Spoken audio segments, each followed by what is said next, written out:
Hi, this is Adam from Destination Home Team. Once you've finally found the house that you feel is the one for you, we will work with you to make an offer and a competitive offer on the home that you're interested in. There are several terms included in an offer, and so we're going to run through those today just to give you an overview of what the terms of a contract are and what things you're going to specifically ask for when it's time to make an offer on your home, your prospective home. The first of that would be the purchase price. And honestly, this is the thing that most people are most concerned with, right? The purchase price is based on comparable sales in the area. Hopefully, it's priced appropriately, but we always do our research. And in a situation where the home doesn't have any other offers on it, we would send you comparable properties to review. We'll make a recommendation to you about what we think an appropriate offer price would be for a first offer. A lot of things come into play with this because the house may have other offers on the table. So in that case, you want to be more competitive, and we'll certainly talk you through that if that's the case on the particular home you're interested in. But in a lot of cases, if there's a home that doesn't have other offers, you have a little bit of flexibility and a little bit of room to negotiate with price. So we will guide you in that respect and send you data to look at so that you know you're making an informed decision. The next thing is seller concessions. This would include things such as seller paid closing cost assistance. We are finding in this market that most sellers are willing to contribute something toward your closing costs. We can also share that information with you based on data from recent sales. So we can look at what buyers, or what sellers rather, in the area are typically paying to help assist buyers with their closing costs. So you know that if what you're asking is within the realm of reason and fair for the market and the area around the house that you're interested in. The other term is earnest money. So you, as a buyer, want to show the seller that you're a serious buyer ready to move forward. And one way to do that is to put up some earnest money that's going to be held in escrow. Escrow means that it's held in a third-party account. So it wouldn't be held by the seller. It would be held by either our brokerage or buyer's agent's brokerage, possibly the listing agent's brokerage, or maybe even the closing attorney's office. But it's a neutral third party who's going to hold that money that actually gets credited back to you at the time of closing, but it's money that you're putting up saying, hey, I'm a serious buyer. And in most cases, that amount is typically around 1% of the purchase price, but that can be negotiable, and we'll obviously work with you on that as well.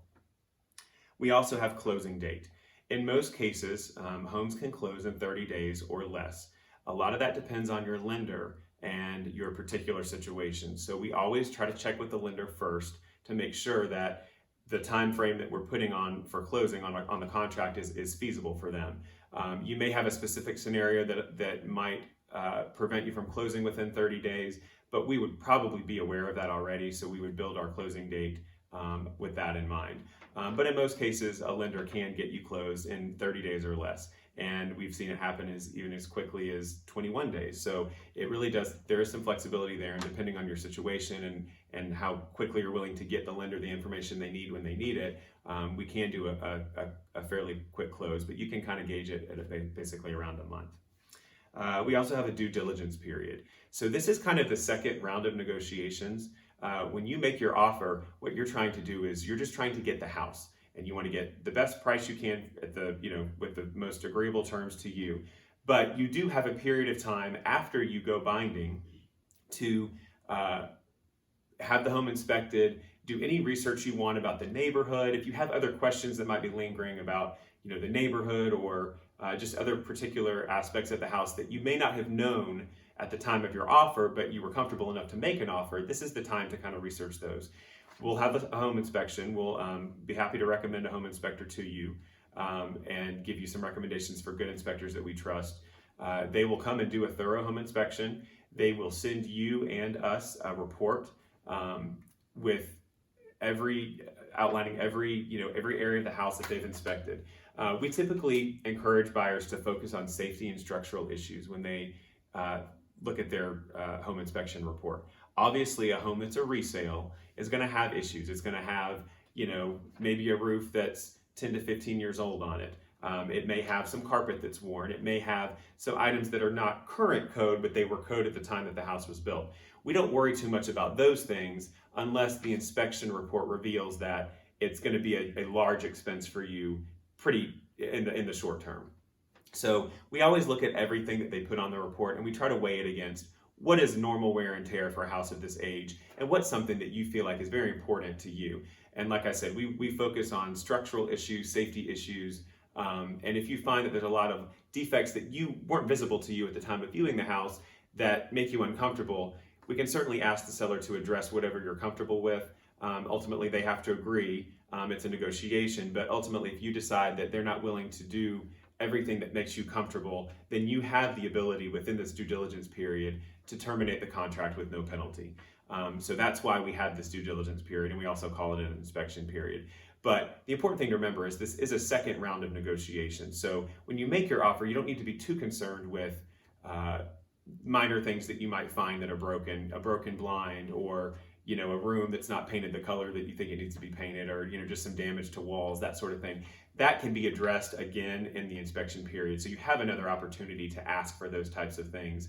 And so we try to keep our offers clean in the beginning, just to keep them clean, and then we'll go through all of the items once we've had a thorough inspection.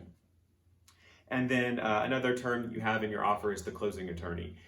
In Georgia, closings have to be presided over by a closing attorney at an attorney's office.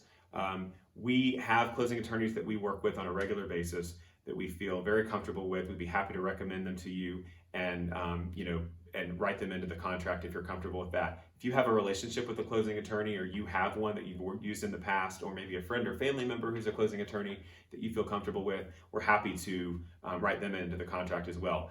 Most buyers don't have any sort of connection to a closing attorney, so they kind of rely on us for a recommendation for that. And we trust the folks that we work with on a regular basis, so we're happy to put them in and explain to you, how long we've worked with them, and they're generally people that can get us closed, and people that we trust a great deal. Finally, the last thing that you'll want to think about when writing an offer is special stipulations. So there is a section at the end of the offer, the contract form, where we can basically write in anything that may not have been covered in these previous terms that I just have gone over. For example, you may find out with the home that the seller is not intending to leave the refrigerator in the kitchen. There's a disclosure that will be given prior to writing the offer to see what the seller does and does not plan to leave in the home. Refrigerators can go either way. Sometimes the seller decides they're going to leave them because they don't need one in their new home, or sometimes they decide they need it and they are going to be removing it. We know that ahead of time. So if you know that the refrigerator is something you'd like to stay, even though they've indicated that it's not, we can certainly ask for them to include that. It's typically a negotiable item. So that's one example of a special stipulation we might want to put into the contract. You can also ask for things like a clear termite letter, asking the seller to have a termite inspection and to provide you with a clear report that there's no wood destroying organisms present on the property. Other things that buyers like to ask for on occasion are home warranties. And we can talk more about this during the inspection phase as well. But a home warranty would be something that would be purchased by the seller, but provided through a third-party company that would basically help you in the first year of your home ownership. Should you run into issues or have something that breaks, you can call your home warranty company. They'll send someone out for a trade call fee and replace or repair the item at very low or possibly no expense to you. But these are all items that are negotiable. Any particular scenario with the house, it sort of depends on what's going on with the house and how you want to treat those things. But this is the opportunity in the special stipulation section that you have to ask for anything specific that may not be addressed in these other terms. But like we said, do know that you have another opportunity during your due diligence period to address specific repair items. So we try to keep that area as clean as possible unless there's something that you absolutely want to ask for up front. But that's kind of a brief overview of the offer process. The key is that we keep you informed every step of the way. We communicate to you once the offer's been submitted. Once the seller's reviewing it, we do put a timeline on our offer, so we ask that they be returned with or responded to within a certain amount of time, typically 24 hours. But in a lot of cases, you're relying on the seller to respond and to hear something back from them. But the bottom line is we stay in constant communication with their agent and keep you informed as to the status of your offer. So just know that we're on top of it. I know it's hard when you submit an offer, you want to hear something back right away, but you do need to give the seller time to review everything and figure out the best scenario for them. And then in that case, they're either going to accept your offer or they may counter your offer with some additional terms or change in some terms. And ultimately, once everybody comes to an agreement, after some back and forth, you have a binding contract, and then you can move forward to closing. We hope that you've enjoyed the video and that it's been informative, and we're happy to answer any questions that you have. Please feel free to contact us at this email address or at the phone number below.